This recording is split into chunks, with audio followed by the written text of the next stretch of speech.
Tonight, more than 200 years after a former colony won the right to determine its own destiny, the task of perfecting our union moves forward.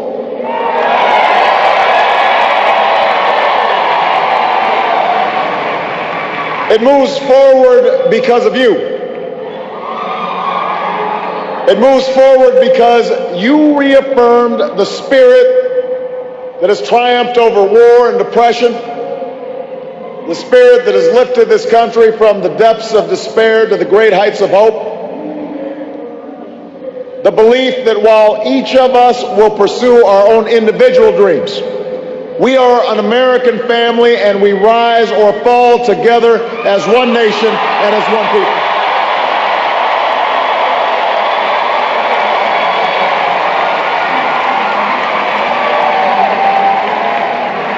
Tonight, in this election, you, the American people, reminded us that while our road has been hard, while our journey has been long, we have picked ourselves up. We have fought our way back. And we know in our hearts that for the United States of America, the best is yet to come.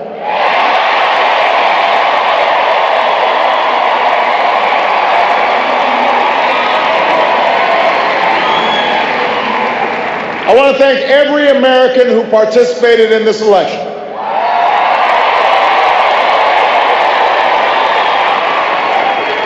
Whether you voted for the very first time or waited in line for a very long time. By the way, we have to fix that.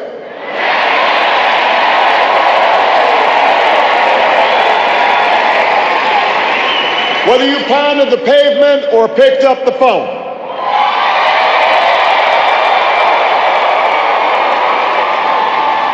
Whether you held an Obama sign or a Romney sign, you made your voice heard, and you made a difference. I just spoke with Governor Romney, and I congratulated him and Paul Ryan on a hard-fought campaign.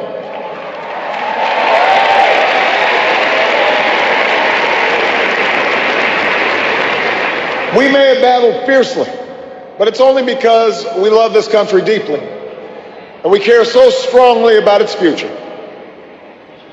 From George to Lenore to their son Mitt, the Romney family has chosen to give back to America through public service, and that is a legacy that we honor and applaud tonight.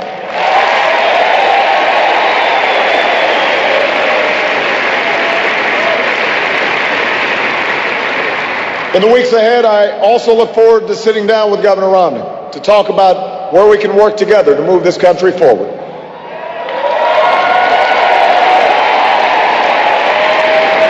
I want to thank my friend and partner of the last 4 years, America's happy warrior, the best vice president anybody could ever hope for, Joe Biden.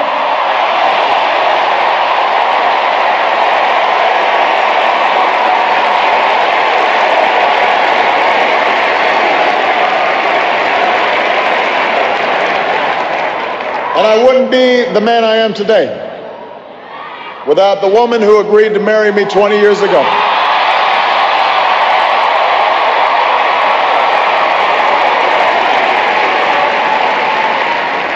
Let me say this publicly, Michelle, I have never loved you more. I have never been prouder to watch the rest of America fall in love with you too, as our nation's First Lady.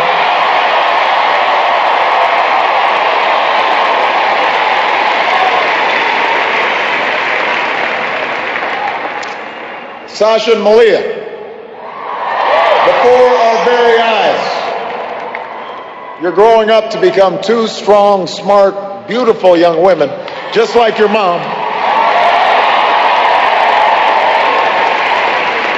And I'm so proud of you guys. But I will say that for now, one dog's probably enough.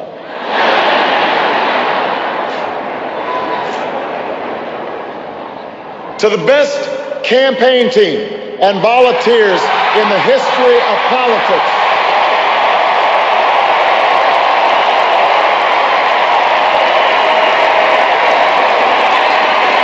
The best. The best ever.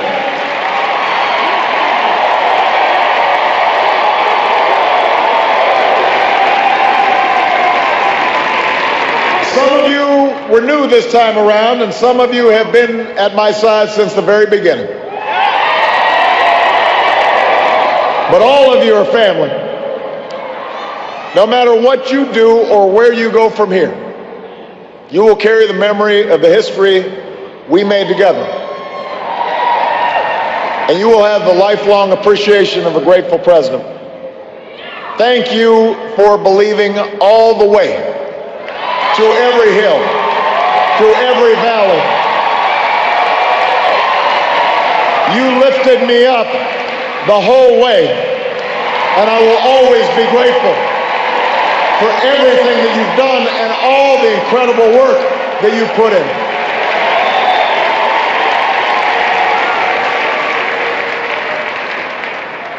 I know that political campaigns can sometimes seem small, even silly.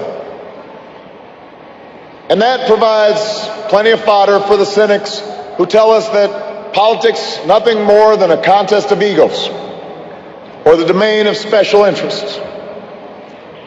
But if you ever get the chance to talk to folks who turned out at our rallies and crowded along a rope line in a high school gym, or saw folks working late at a campaign office in some tiny county far away from home, you'll discover something else. You'll hear the determination in the voice of a young field organizer who's working his way through college and wants to make sure every child has that same opportunity.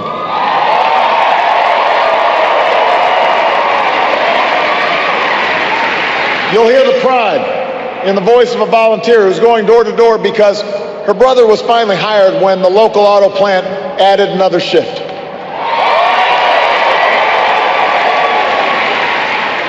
You'll hear the deep patriotism in the voice of a military spouse who's working the phones late at night to make sure that no one who fights for this country ever has to fight for a job or a roof over their head when they come home.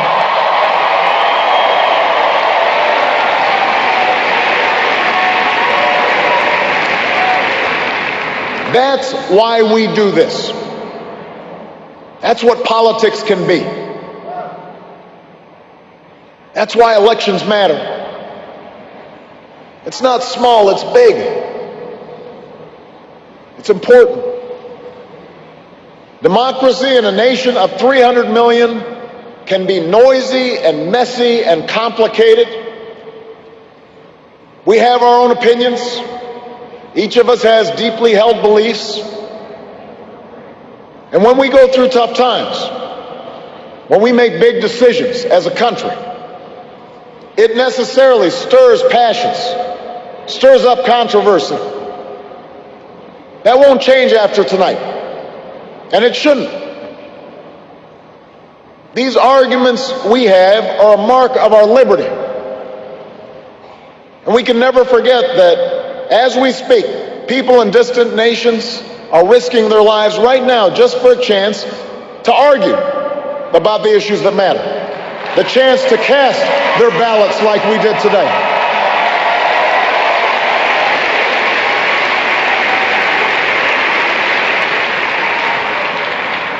But despite all our differences, most of us share certain hopes for America's future. We want our kids to grow up in a country where they have access to the best schools and the best teachers. A country that lives up to its legacy as the global leader in technology and discovery and innovation, with all the good jobs and new businesses that follow. We want our children to live in America that isn't burdened by debt, that isn't weakened by inequality, that isn't threatened by the destructive power of a warming planet.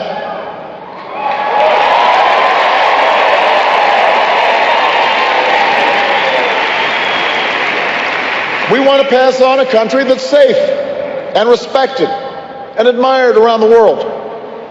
A nation that is defended by the strongest military on earth and the best troops this world has ever known.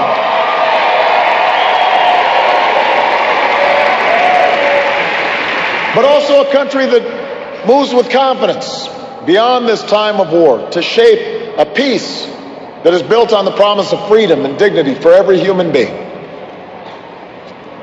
We believe in a generous America, in a compassionate America, in a tolerant America, open to the dreams of an immigrant's daughter who studies in our schools and pledges to our flag.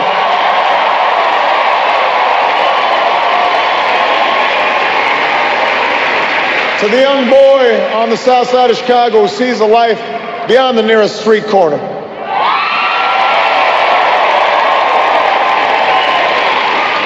To the furniture worker's child in North Carolina who wants to become a doctor or a scientist, an engineer or an entrepreneur, a diplomat or even a president. That's the future we hope for. That's the vision we share. That's where we need to go. Forward. That's where we need to go.